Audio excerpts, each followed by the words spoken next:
ஜெய் மகாகாளி ஆனந்தம். நம் இறைத்துவத்தில் ஸ்ரீ ராமகிருஷ்ண பரமஹம்சம் 34வது பகுதிக்குள் உங்களை அன்புடனும் மகிழ்வுடனும் வரவேற்கிறோம். ஆபதாயஷ தர்மஸ்ய சர்வதர்மஸ்வரூபிணே அவதார வரிஷ்டாய ராமகிருஷ்ணாய தே நமக.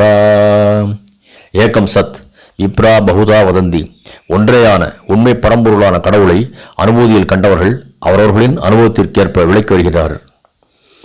எது நிலையானது, எது நிலையில்லாதது என்பதை ஆராய்ச்சி செய்து நிலையில்லாததின் மீது உள்ள பற்றை நீக்கிக் கொள்ள முயற்சி எடுக்க வேண்டும். அப்போதுதான் நிலையானதை அறியவும் அதை அடையவும் இயலும்.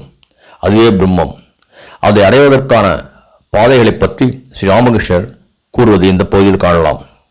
ஸ்ரீ ராமகிருஷ்ணர் ஞானியின் பாதையும் பாதைதான், ஞானமும் பக்தியும் கலந்ததும் பாதைதான், பக்தி நெறியும் பாதைதான், ஞான யோகமும் உண்மை, பக்தி நெறியும் உண்மை. எல்லா பாதைகள் வழியாகவும் இறைவனை அடையலாம். அவர் எவ்வளவு காலம் நான் உணர்வை நம்முள் வைக்கிறாரோ அதுவரை பக்தி நெறிதான் சுலபமானது. பிரம்மம் மேருமலையைப் போல் அசைவற்றதும் செயலற்றதும் ஆக இருப்பதை காண்கிறான் விஞ்ஞானி. இந்த உலகம் இறைவனின் சத்துவம், ரஜஸ், தமஸ் ஆகிய 3 குணங்களால் உருவாகியுள்ளது. ஆனால் அவர் இவற்றுடன் சம்பந்தப்படாதவராக இருக்கிறார்.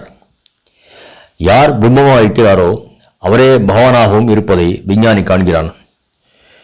குணங்களை கடந்த அவரே 6 ஐஸ்வர்யங்கள் நிறைந்த பகவானாகவும் இருக்கிறார். உயிர்கள், உலகம், மனம், புத்தி, பக்தி, வைராக்கியம், ஞானம் இவையெல்லாம் பகவானின் ஐஸ்வர்யங்கள். வீடு வாசல் இல்லாத பிரபு. இறைவன் 6 ஐஸ்வர்யங்கள் உடையவர். இவை இல்லாவிட்டால் யார் அவரை மதிப்பார்கள்? இந்த உலகம் எவ்வளவு அற்புதமாக இருக்கிறது பாருங்கள். என்னென்ன பொருட்கள்! சந்திரன், சூரியன், நட்சத்திரங்கள், எத்தனை வகையான உயிரினங்கள்! பெரியவை, சிறியவை, நல்லவை, கெட்டவை. சிலரிடம் அதிக சக்தி, சிலரிடம் குறைந்த சக்தி. இதை கேட்டுக்கொண்ட வித்யாசாகர், சிலருக்கு அதிக சக்தியையும் சிலருக்கு குறைந்த சக்தியையும் கடவுள் தருகிறாரா என்ன? ஸ்ரீ ராமகிருஷ்ணர், ஆம், கடவுள் எல்லா உயிர்களிலும் நிறைந்திருக்கிறார். ஆனால் சக்தி வெளிப்பாட்டில் வித்தியாசம் உண்டு. இல்லாவிட்டால் ஒருவன் 10 பேரை அடித்து வீழ்த்துகிறான், மற்றொருவன் ஒருவனை கண்டே ஓடுகிறான். அது எப்படி? சக்தி வெளிப்பாட்டில் வித்தியாசம். அது இல்லை என்றால் உங்களை ஏன் எல்லோரும் மதிக்க வேண்டும்? உங்களுக்கு என்ன 2 கொம்புகளாக முளைத்திருக்கின்றன? உங்களிடம் பிறரை விட அதிக படிப்பும் கருணையும் உள்ளன. அதனால்தான் மக்கள் உங்களை மதிக்கிறார்கள், பார்க்க வருகிறார்கள். இதை நீங்கள் ஒப்புக்கொள்கிறீர்களா இல்லையா? வித்யாசாகர் புன்னகைத்தார். வித்யாசாகரிடம் அதிக படிப்பு, கருணை உங்களிடம் இருப்பதால் தான் மக்கள் மதிக்கிறார்கள் என்று சொன்ன குருதேவர் படிப்பதன் நோக்கமும் பயனும் பற்றி தொடர்ந்து பேசுவதை அடுத்த பகுதியில் காணலாம். திருச்சிற்றம்பலம்.